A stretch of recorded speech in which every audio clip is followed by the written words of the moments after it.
Music is a shorthand for feelings, a map of sounds. It is understandable to everybody, and at the same time in its own way. Music always evokes and inspires, offers new sensations and emotions.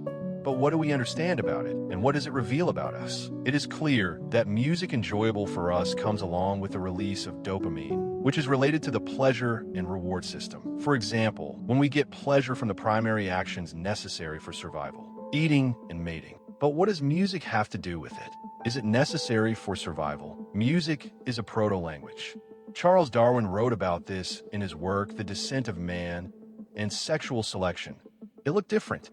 One gets dinner and hurries to his lady in the cave to tell her of the exploit. She would shoot rhythm with stones, and he would dance hard and bathe himself in dithyrambs. Another one has already eaten and now is digesting the food and thanking the nature gods for such a rich gift. Everything is the same in Penia. It started raining with thunderstorms, and already a whole orchestra has gathered, praying for unexplainable forces. Mythological tales, which have been carefully passed down the ages, have always been preserved in music. In hard times, it was helpful. In order to cope with the loss, mourners would sing. Or for speed and synchronization, laborers would sing while they pulled weeds. Another evidence in support of this notion is the marital center. It is comparable to the brain's syntactic center. It receives information, breaks it up into components, and then puts them together one after the other. Because music has its own syntax, listening to it also activates the center. Words, signs, punctuation, and music from constructions, caesura, periods, and other elements are used to form sentences. The second theory dates back to 1956, when Leonard Meyer, a philosopher and composer, suggested that we adore music because music is full of regularities and patterns. In general, in order to survive, early man needed to look for patterns. See orange spots in the grass or hear rustling sounds? These are tigers, you better run. Made a connection, survived, good job, get dopamine. And your favorite song is a whole painting of patterns. It repeats chords and lyrics. And when we predict that the melody is going to turn to the right rhythm, we receive a dose of dopamine. By the way, this is the reason we prefer a genre less if we know less about it. For example, you're used to calm India and are able to predict the rhythm of a song in this genre with ease. Nowadays, there's a band for every taste, even the most specialized ones, and there's a lot of music available. Since the music is so unique, is it possible for it to describe a person? Let's look at the biggest research. It was conducted by Professor Adrian North. Over 3 years, he collected 36,000 people who shared their favorite music and rated 104 musical styles. The participants also took the Big Five test. Here's what happened. Pop music lovers are not very creative people, but with high self-esteem, they are hardworking, sociable, and friendly. However, they often feel out of place. People fond of hip-hop easily connect with people and hold themselves in high regard. Rock music listeners, contrary to stereotyping, seem to be nice, hardworking, and creative people. And, as a general rule, they're not very confident introverts. Admirers of indie music are those same classmates who hardly communicated with anyone and love to draw in a notebook. They are also not particularly distinguished by love for themselves and others. Fans of jazz, blues, and solo, the personification of the Great Gatsby.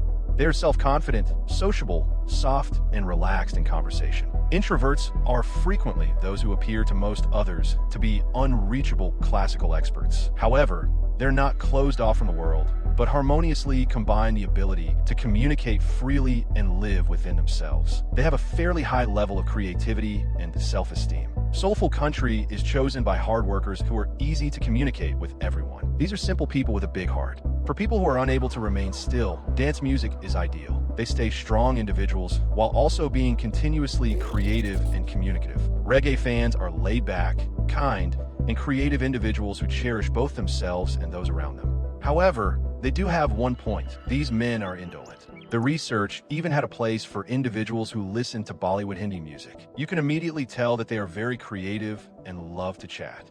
In a different research, Cambridge psychologists had tested 4,000 individuals, and it was not done on the basis of personality type, but cognitive style.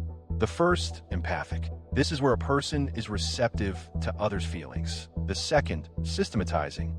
The complete opposite. They are less sociable and, in theory, are cold in temperament. The subjects rated 50 music pieces from 26 genres and subgenres on a scale of 1 to 9 and took a test which measured their cognitive style. It became out that, like themselves, empathists preferred basic, gentle music. For instance, Jeff Buckley's Hallelujah or Norah Jones' Come Away With Me. They most frequently enjoy R&B, soft rock, country, folk tunes, and poet musicians among other genres. The systematists chose positive, high-energy, but technically complex in performance and intellectual depth music. They prefer the genres of funk, hard rock, heavy metal, and avant-garde classical music. Perhaps you are a systematist yourself if you enjoy the Beastie Boys' Etude No. 3, Opus 65, Scriabin, or Sabotage.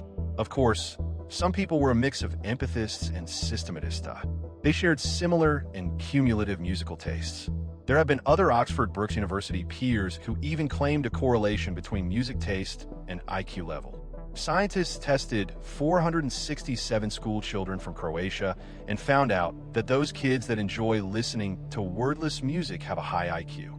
Such school children chose ambient, electronic, classical, and jazz. Among other things, they, like the taxonomists from the previous experiment, listen to music for the pleasure of analyzing the technical component of the composition. But don't be upset. IQ is not a measure of intelligence. Everything is much more complicated.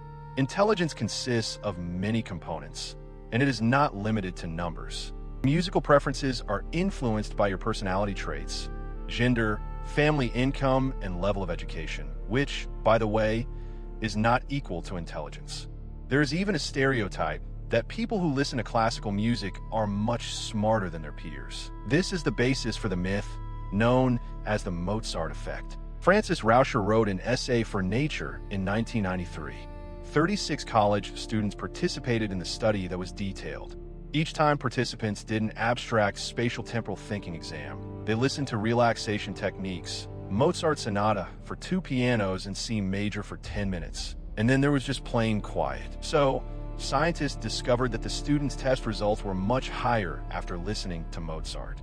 Their IQ increased by 8 to 9 points. The article was picked up by the media and the excitement began. Pregnant women bought Mozart CDs, put headphones on their bellies, and played music for their fetuses, hoping to raise a little genius. Also, back in 1998, George Eisel Miller instructed that mothers of new infants in the state would be given CDs of classical music automatically. But the study itself went on to document that the intellectual boost of listening to classical music is only for 15 minutes. Later studies even theorized that the Mozart effect happens starting with Schubert or an audiobook by Stephen King. The main thing is that the listener likes what is being played, and such dynamics are the result of a temporary improvement in mood and activity of the central nervous system. In the end, Federal Ministry of Education and Research published a review study in which it stated that the Mozart effect does not exist at all. The advantages of playing an instrument, however, are far more tangible. Imagine how the visual, auditory, and motor cortexes are strained by musicians. This is a really effective brain exercise. You can only increase your vocabulary and decode text by learning to read notes. Develop your own willpower by making yourself practice at least a bit each day. By developing persistence and diligence in something, you will bring your passion to other areas of life. As a plus, you protect the brain against age-related changes. Older musicians are less likely to suffer from confusion of mind, and a chance of getting dementia is slimmer. Friends, thank you for being here with me and watching the video till the very end. I would like to finish it with the words of Dmitri Shostakovich. Learn and love the wonderful art of music. It will open to you a whole world of lofty feelings, passions, thoughts. It will ennoble you spiritually, make you purer and more perfect. Through music, you will find new, hitherto unknown talents in yourself.